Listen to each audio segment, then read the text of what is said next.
हमसे जुड़ने के लिए YouTube पर मिर्जा ऑफिशियल YouTube चैनल को अभी सब्सक्राइब करें और बेल आइकन जरूर दबाएं। ये 70 साल का बूढ़ा काला खिजाब लगा लिया सर में, काला खिजाब लगा लिया दाढ़ी में। क्यों लगाया? ताकि वो जवान दिखे। तो ठीक है, बाल काला हो गया, मगर ये हड्डी को क्या करेगा? ये रग को क्या करेगा? ये कमर को क्या करेगा? आला हजरत से किसी ने पूछा कि बाबा ये काला खिजाब लगाना कैसा है? तो आला हजरत ने बोला हराम है। कहा लोग अपने बुढ़ापे को छुपाने के लिए और जवान दिखने के लिए लगाते हैं खिजाब काला। तो आला हजरत ने कहा था कि बूढ़े बैल की सींग में तेल लगाने से बैल जवान नहीं होता है। बूढ़ा बैल सींग में तेल लगा देते जवान हो जाएगा? नहीं होगा। तो अपनी उम्र की हद में रही। आप सोचिए कि मेरी उम्र 70 साल हो गई, मेरी उम्र 60 साल हो गई, मेरी उम्र के 50 साल हो गए, जवानी के दिन है 40 साल के नीचे, 40 से आगे अधेड़ हो गया, अब जवान नहीं रहे आप। मगर आपकी सोच जवान ही है, मैं जवान ही हूं। 40 के आगे आप हो गए अधेड़, 50 के आप बात पार करने के बाद आप हो गए बूढ़ा। जैसे हम हो गए बूढ़े, 50+ हम हो गए। अब हम सोचेंगे अब्दुल कादिर साहब की तरह जवान रहे, नहीं होगा। अब हम सोचेंगे साहब गुलाम नूर मुजस्सम की तरह मैं जवान रहूं, नहीं होगा। 50 साल के बाद उम्र बुढ़ापे की तरफ चली जाती है। 60 साल के बाद समझिए खेल खत्म। 60 साल के बाद बंदा जिंदा अगर है तो बोनस के तौर पर है, जिंदगी खत्म हो गई उसकी। 60 साल के बाद वो बोनस के तौर पर एक गिफ्ट है, जिंदा है। 60 साल के बाद वो बोनस के तौर पर डॉक्टर इकबाल साहब जब उनकी उम्र 63 साल के करीब पहुंची, वो आशिक रसूल जिसने कहा था कि की मोहम्मद से वफा तूने तो हम तेरे हैं, ये जहां चीज है क्या लोहो कलम तेरे हैं, खेमा अफलाक का इस्तादा इसी नाम से है। अल्लाह सबद। जिस डॉक्टर इकबाल ने इश्क़ रिसालत की आग बदन में लगा दी, वो खुद आशिक रसूल था। 63 साल की उम्र जब हुई तो बेचैन रहने लगे कि कहीं मेरी उम्र हुजूर की जाहिरी उम्र से आगे न बढ़ जाए। अल्लाह उस्मत। यहाँ 90 साल का बुढ़ा वो मरना नहीं चाहता। यही तो फर्क है एक इस्लामी सोच और एंटी इस्लामिक सोच में। हमारे समाज का जाहिल बुढ़ा 90 साल उम्र हो गई, एक लंबी जिंदगी वो गुजार लिया दुनिया में, पर फिर भी वो मरना नहीं चाहता। वो कहता है हजरत 90 साल की उम्र है क्या? वो तो 105 साल जिंदा रहा। यानी अभी भी उनको 105 साल जिंदा रहने की ललक है, तड़प है। वो नहीं मिलने वाले से कहता है कि अब मेरी उम्र हो गई 90 साल, मैं तो लटका हूं, मेरा पांव कब्र में लटका है। हजरत मेरे लिए खात्मा बिल खैर की दुआ कर दीजिए। हजरत मैं आपको गवाह बना के मैं तौबा करता हूं सारे गुनाहों से, और मैं कलमा पढ़ता हूं आपका हाथ पकड़कर ला इलाहा इल्लल्लाह मुहम्मदुर रसूलुल्लाह। जितने आलिम उनके पास आए उनको गवाह बना के कलमा पढ़ना चाहिए, क्योंकि 1 मिनट के बाद वो मर सकता है। गुनाह से सच्ची तौबा करनी चाहिए, उसको गवाह बना के अपने आप को मुसलमान बताना चाहिए। मैं गवाही देता हूं कि अल्लाह के अलावा कोई माबूद नहीं है। वो न दवाई की बात करेगा, न कपड़ा की बात करेगा, न जमीन मकान दुकान की बात करेगा, न अपनी नथनी और पोती की शादी की बात करेगा। उस बूढ़े को हर वक्त मौत की बात करनी चाहिए कि अब मुझको तो 25 साल पहले मर जाना था, मगर मेरी उम्र के 90 साल हो गए। बस अल्लाह का करम है कि मैं जिंदा हूं, तो आप मेरे खात्मा बिल खैर की दुआ कर दीजिए। उसका पांव सूखे, शुगर हो, हार्ट की बीमारी हो, कुछ भी हो, उसको हमेशा मौत का चर्चा करना चाहिए।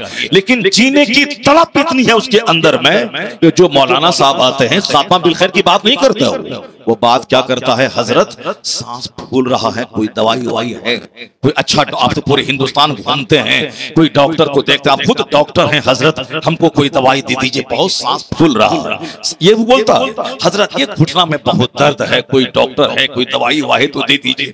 हजरत रोटी नहीं पच रही है, पहले तो 10 रोटी खा लेते थे, अब जो 2 रोटी खाते हैं तो उल्टी होने लगती है। हजरत कोई दवाई वाही हो तो दे दीजिए। ये बताइए, उस पर अफसोस कीजिए। ये 95 साल का बूढ़ा ये जीने के लिए मौलाना मौलवी पीर साहब से दवाई ढूंढ रहा है। न कब्र का चर्चा है, न महशर का चर्चा है, न पुलसरात का चर्चा है कि पुलसरात पे गुजरना होगा। वह पुल जिस पे सबको गुजरना होगा, जो जहन्नम के ऊपर में पुल है, जो पाल से ज्यादा बारीक है, तलवार से ज्यादा तेज है, उसी धारदार तलवार पे चल के आगे जन्नत है। बहुत से लोग 1 कदम चलेंगे जहन्नम में गिर जाएंगे, बहुत से लोग 10 कदम चलेंगे जहन्नम में गिर जाएंगे, बहुत से लोग 50 कदम चलेंगे जहन्नम की आग में गिर जाएंगे। और वो जो पुल सिरात पार करेगा, तलवार से ज्यादा तेज, बाल से ज्यादा बारीक और 500 साल की मुसाफत के बराबर पुल है। 5 दिन नहीं, 5 महीना नहीं, 5 घंटे वाला पुल अगर हो तो यहां से लखनऊ तक का पुल हो जाएगा। यहां से लखनऊ तक आदमी उस पर घोड़ा दौड़ा के बाइक लेके चला जाएगा। 500 साल, अल्लाह सब्र। यही तो फर्क है। नेता दुनिया की बात करता है, दुनियादार इंजीनियर डॉक्टर प्रोफेसर सिर्फ खाने पीने माल मता की बात करते हैं, और एक आलिम दीन आखिरत की बात करता है, वह जन्नत की बात करता है, जिसे पुल सिरात से गुजरना है, जिसे जहन्नम के ऊपर में उस पुल से गुजरना है। 500 साल की मुसाफत के बराबर है वो पुल, उसके बाद ही है जन्नत, वहां जाना है। कभी ये 95 साल का बूढ़ा उस पुल सिरात की बात नहीं करता है कि हुजूर उस पुल पे कैसे पार करेंगे, कोई नुस्खा बताइए, कोई सामान बताइए, कोई वजीफा बताइए, कैसे उस पुल सिरात से गुजरना होगा। गुजरना तो सबको होगा, जैसे मौत का मजा सबको चखना है, पुल सिरात से भी सबको गुजरना है। हुजूर कोई नुस्खा बता दीजिए ताकि आसानी से गुजर जाए। कब्र में रहना है 5000 साल, कयामत कायम नहीं होगी अभी, कल कयामत आ सकती है, मगर आई नहीं। जो लोग 10,000 साल पहले मर गए वो 10,000 साल से कब्र में, सन्नाटे में है, मिट्टी में है, आलमे बरसख में है। वो कयामत कल भी कायम हो सकती है, लेकिन 50,000 साल के बाद भी हो सकती है। तो कब्र की मंजिल हजारों साल, जहां कयामत का एक दिन 50,000 साल, और जहां पुल सिरात से पार करना है 500 साल के मुसाफत के बराबर। नेकी बदी तौली जाएगी तराजू पे, एक तरफ नेकी एक तरफ बदी। नेकी है 1 लाख और बुराई है 50,000 करोड़। चूंकि सजदा हम करते हैं दिन में जुमा, और यहाँ गुनाह करते हैं एक दिन में 1000 बार। गीबत ज़िना से ज्यादा सख्त गुनाह है, मैं मजा ले लेके करता हूँ।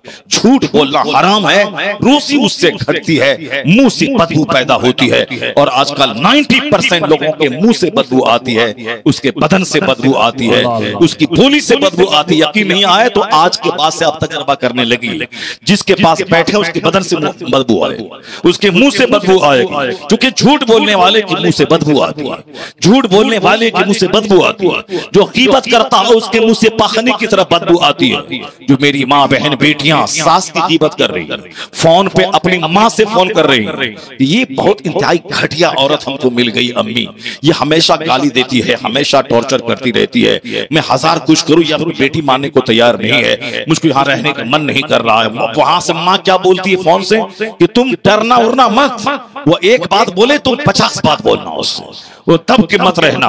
अब यहाँ सास बहू में जंग हुई, शौहर ने तलाक दे दिया। इसका जिम्मेदार कौन है? इसका जिम्मेदार है वो माँ जिस माँ ने अपनी बेटी को सब्र करना नहीं सिखाया, जिस माँ ने अपनी बेटी को सास से लड़ना सिखाया है। उसी का नतीजा है कि हो गई तलाक। यहाँ तो कुंवारी 18 साल की लड़की की शादी नहीं हो रही है, 50 मेहमान आए चले गए, शादी नहीं हो रही। और जिनकी शादी हो चुकी है, जो शौहर के साथ 2 साल रह चुकी है, एक बच्चे की माँ हो चुकी है, उसको जो शौहर तलाक दे दे तो कौन उसको निकाह का पैगाम देगा?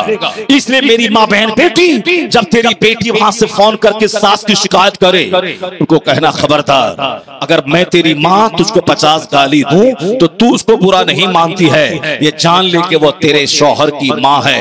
वो 1000 कुछ बोले तुम उसका जवाब मत देना, वह बोल बोल के थक जाएगी।